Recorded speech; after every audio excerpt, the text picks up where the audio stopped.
నమస్తే BCN news తో మీ ముందున్నది ఆనంద్ రాజ్ కుమార్. ఈనాటి వార్తలను ముఖ్యాంశాలు. గంటవానిపల్లిలో వెలుగొండ ప్రాజెక్టు నిర్వాసితులు రైతులతో సీఎం చంద్రబాబు సమావేశం. 2027 నాటికి ప్రాజెక్టు మిగిలిన పనులన్నీ పూర్తి చేస్తామని స్పష్టం.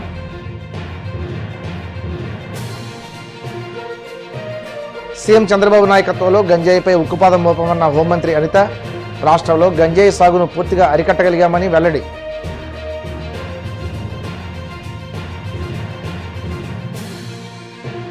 గోవింద నామస్మరణతో మారుమ్రోగిన కోనసీమ తిరుమల వాడపల్లి వెంకన్న దర్శనానికి పోటెత్తిన భక్తజనం.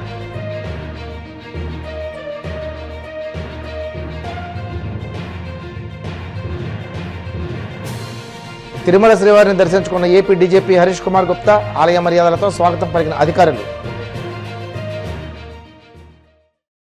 4 జిల్లాల తలరాతలు మార్చే ప్రాజెక్టు వెలుగొండ అని ముఖ్యమంత్రి చంద్రబాబు అన్నారు. మార్కాపురం జిల్లా దోర్నాల మండలం గంటవానిపల్లిలో వెలుగొండ ప్రాజెక్టు నిర్వాసితులు రైతులతో సమావేశమయ్యారు.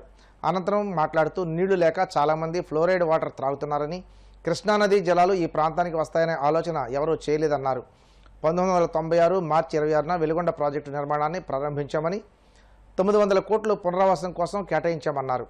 300 కోట్లు మొదటి విడతలో నిర్వాసితులకు ఇస్తామన్నారు. గత పాలకులు 10 లక్షల కోట్లు అప్పులు పెట్టి పోయారని విమర్శించారు. 3351 వెలుగొండ నిర్వాసిత కుటుంబాలకు 300 కోట్లు జమ చేశామన్నారు. నిర్వాసితుల త్యాగం వృధా కాదని, అందరికంటే మెరుగైన జీవితం కల్పిస్తామని భరోసా ఇచ్చారు. వెలుగొండ ప్రాజెక్టుపై ఈ టర్మ్లో 3900 కోట్ల వ్యయం అవుతుందన్నారు. 2027 నాటికి మిగిలిన పనులన్నీ పూర్తి చేస్తామని స్పష్టం చేశారు.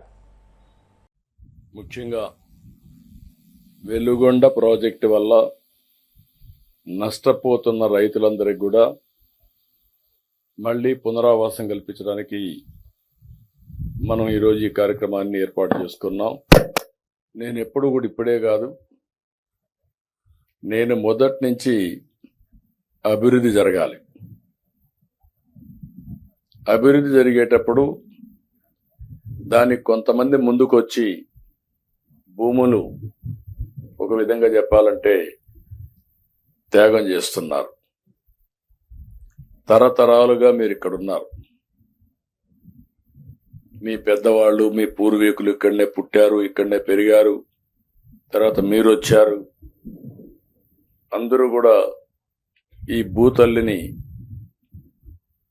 ఆధారంగా చేసుకుని మీ కార్యక్రమాలు చేస్తున్నారు. అయితే ఇక్కడ మనందరం ఒక విషయం గుర్తుపెట్టుకోవాలి. ఈరోజు ఒక చరిత్ర మీరందరూ గుర్తుపెట్టుకోవాల్సింది, వెలుగొండ ప్రాజెక్టు ద్వారా మీ భవిష్యత్తే కాకుండా 3 జిల్లాలు, ఒకప్పుడు 3 ఇప్పుడు 4 జిల్లాలు, ప్రకాశం జిల్లాతో కలుపుకుంటే 4 జిల్లాల యొక్క తలరాతను మార్చే ప్రాజెక్టు ఈ వెలుగొండ ప్రాజెక్టు. అయితే ఒక్కసారి మనం ఆలోచించుకుంటే గతాన్ని ఇప్పటికి కూడా ఈ ప్రాంతంలో నీరన్నీ పాతాళానికి వెళ్ళిపోయినాయి. మనం తాగే నీళ్లన్నీ ఫ్లోరైడ్ నీళ్లు తాగుతున్నాం. దానివల్ల చాలా మందికి ఆరోగ్య సమస్యలు, దేవుడు సక్రమంగా పుట్టించిన మనకు మాత్రం అనేక సమస్యలు వచ్చాయి, వస్తున్నాయి కూడా. ఇంకొక పక్క కరువు.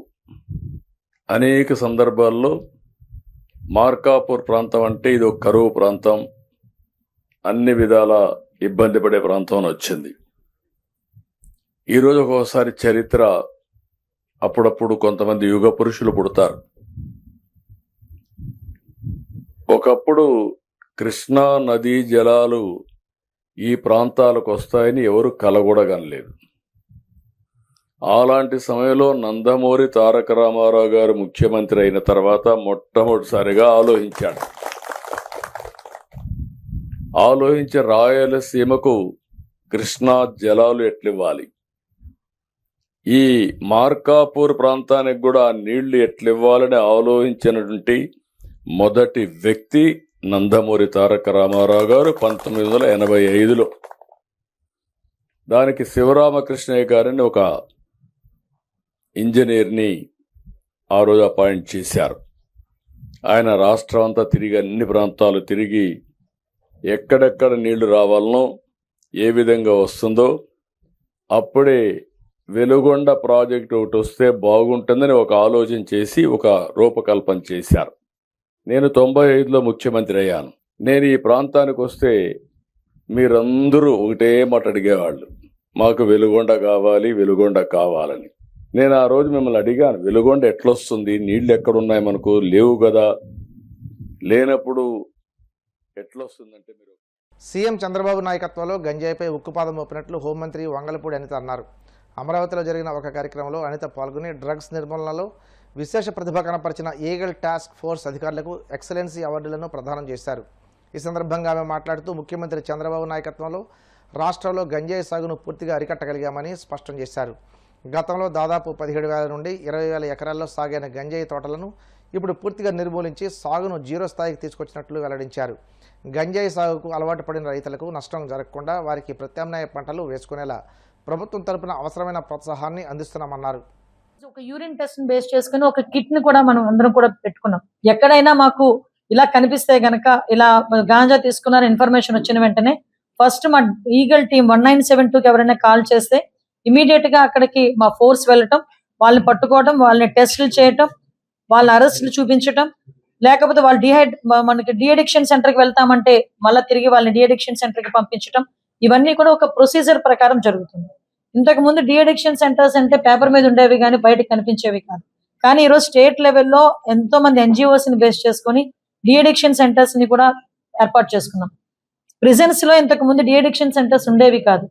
ప్రిజన్స్ లో కూడా ఈ ఎన్డీఏ గవర్నమెంట్ వచ్చిన తర్వాత ప్రత్యేకంగా డిఅడిక్షన్ సెంటర్స్ ని జైలులో సైతం మేము ఈరోజు ఏర్పాటు చేసుకుని బయటికి వాళ్ళ ఖైదీలను బయటకు కూడా పంపించకుండా, రిమాండ్ ఖైదీలను కానీ, ఎవరైనా గాంజా అలవాటు పడిన వాళ్ళు కానీ, డ్రగ్స్ అలవాటు పడిన వాళ్ళు కానీ, వాళ్ళని అక్కడే ఉంచి ట్రీట్ చేసే విధంగా కూడా ఈ రోజు మేము ముందుకు తీసుకెళ్తున్నాం. ఈ రోజు ఒక అడుగు ముందుకేసి ఈ రోజు ఈగల్ సంస్థ ఒక వెబ్సైట్ ని కూడా పెట్టారు. ఎవరైనా కొంతమంది, ప్రతి ఒక్కరికి ఈ రోజు 100% మొబైల్స్ ఉంటున్నాయి.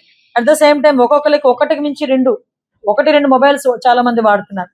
సో ఇటువంటి సందర్భంలో ఎవరైనా ఏదైనా ఇన్ఫర్మేషన్ ఇవ్వాలి అనుకుంటే కనుక వెబ్సైట్ ని డౌన్లోడ్ చేసుకొని మనకి రిపోర్ట్ అనానిమస్లీ అని ఒక చిన్న బ్లాక్ ను కూడా పెట్టారు. అంటే ఎవరైనా ఏదైనా డ్రగ్స్ సంబంధించిన ఇష్యూస్ ఇక్కడ నడుస్తున్నాయని కానీ, ఎవరైనా ఇక్కడ డ్రగ్స్ తీసుకుంటున్నారని కానీ, గాంజా తీసుకుంటున్నారని కానీ, వాళ్ళు ట్రాన్స్పోర్ట్ చేయగలుగుతున్నారని కానీ, అలాంటి ఇన్ఫర్మేషన్ ఉంటే వాళ్ళు వాళ్ళ ఇన్ఫర్మేషన్ లొకేషన్ పెడితే చాలు. మాకు వాళ్ళ తాలూకు ఎవరైతే పంపించారో, కంప్లైంట్ చేశారో వాళ్ళ వివరాలు ఏమో మాకు అవసరం లేదు. అవన్నీ కూడా మేము గోప్యంగా ఉంచుతాం. అసలు వాళ్ళు పెన్షన్ చేయాల్సిన నెసిటీ లేదు. మేము ఇమీడియట్ గా దాని మీద దృష్టి సారించుకొని మేము పెట్టుకుంటాం. దయచేసి నేను కూడా పబ్లిక్ కోరేది ఏంటంటే, దయచేసి ఫాల్స్ న్యూస్ ఎవరు కూడా పెట్టకండి. ఎందుకంటే చాలా valuable time, police department time, eagle task force time చాలా వాల్యుబుల్ టైం. ఏదో నిజంగా వస్తారా రారా, లేకపోతే టెస్ట్ చేద్దాం, అలాంటి కార్యక్రమాలు దయచేసి చేయొద్దని చెప్తున్నా.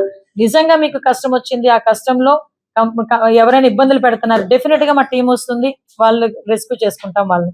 మీ అందరికీ తెలుసు, ఆఖరికి గాంజా పట్టుకునే సందర్భాల్లో మా స్టాఫ్ కూడా చాలా మంది గాయాల పాలైన సందర్భాలు కూడా ఉన్నాయి. చాలా మంది అంటే అంత ఎఫెక్టివ్ గా పనిచేస్తున్నారని చెప్పేదానికి చెప్తున్నా. At the same time eagle దగ్గర ఎవరైనా ఈగల్ వెబ్సైట్ ఓపెన్ చేసుకుని పబ్లికేషన్స్ కూడా చూడొచ్చు. NDPS యాక్ట్ అంటే ఎలా ఉంటుంది, పిల్లలు కూడా చదువుకోవచ్చు. NDPS యాక్ట్ అంటే ఎలాంటి ఉంటుంది, లేకపోతే యాక్ట్లు ఎంతవరకు పనిచేస్తున్నాయి. ఈ రోజు ఇప్పుడు eagle excellency, ఈజర్ centre of excellency పరంగా కూడా మా PP గారు కూడా ఎఫెక్టివ్ గా ఈ రోజు వర్క్ చేసుకోవటం. సో మేము ఏం చెప్తున్నామంటే, ఈ రోజు మేము ఒకటే కోరుకుంటున్నాం, గాంజా రహిత ఆంధ్రప్రదేశ్ రావాలి. దానికి సంబంధించి ఈ రోజు ఎంతవరకు ఈ టాస్క్ ఫోర్స్ కూడా ఏర్పాటు చేసుకుని వాళ్ళకి కూడా ఒక ఎంకరేజ్మెంట్ ఉండాలని చెప్పి, వాళ్ళకి అన్ని విధాల అంటే టెక్నికల్ బేస్ ని వాళ్ళకి ఇవ్వటానికి కానీ, బడ్జెట్ లో కూడా వాళ్ళకి సెపరేట్ గా కొంత డబ్బులు కేటాయించి ఈగల్ వ్యవస్థనన్న ఈ టాస్క్ ఫోర్స్ ని ఇంకొంచెం ఎఫెక్టివ్ గా ముందుకు తీసుకెళ్ళగలిగాం. సో ఇవన్నీ కాకుండా ఈ రోజు మీ అందరికీ తెలుసు, ఎక్కడైనా ఈ గాంజా బ్యాచ్ ఇలా ఉన్నారు. ఇప్పుడు రాజమండ్రి ఇందాక నాకు తను ఇన్స్పెక్టర్ చెప్తున్నారు, ఈరోజు బ్లేడ్ బ్యాచ్ అనేది మేము లేకుండా చేసుకున్నాం రాజమండ్రిలో. అంటే బికాస్ వాళ్ళ బేస్ అంతా కూడా ఏంటంటే గాంజా. ఈరోజు దాన్నే ఈ రోజు మేము ఎక్కడ కూడా లేకుండా వాళ్ళందరినీ కూడా పిట్ NDPS కేసెస్ కూడా పెట్టి వాళ్ళందరినీ కూడా మేము జైలుకి పంపించిన సందర్భం కూడా నేను గర్వంగా చెప్పొచ్చాయా అంటే, హ్యాపీగా చెప్పండి మేడం, గర్వంగా చెప్పండి మేడం అని. అంటే ఓవరాల్ గా అంటే అంత ఎఫెక్టివ్ గా పనిచేస్తున్నారని చెప్పేదానికి మీ అందరికీ కూడా తెలియదు. కోనసీమ తిరుమలగా వర్ధిల్లుతున్న వాడపల్లి శ్రీ వెంకటేశ్వర స్వామి ఆలయం భక్తులతో కిటకిటలాడింది. శనివారం స్వామికి ప్రీతికరమైన రోజు సందర్భంగా ఆలయంలో ప్రత్యేక పూజలు నిర్వహించారు. స్వామివారి దర్శనానికి వచ్చిన భక్తులకు ఎటువంటి ఇబ్బందులు తలెత్తకుండా ప్రత్యేక ఏర్పాట్లు చేసినట్లు ఆలయ అధికారులు తెలిపారు. భక్తులు అధిక సంఖ్యలో హాజరై స్వామిని దర్శించుకుని మొక్కులు చెల్లించుకున్నారు.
ఇప్పుడు కాసేపు ప్రకటనలు.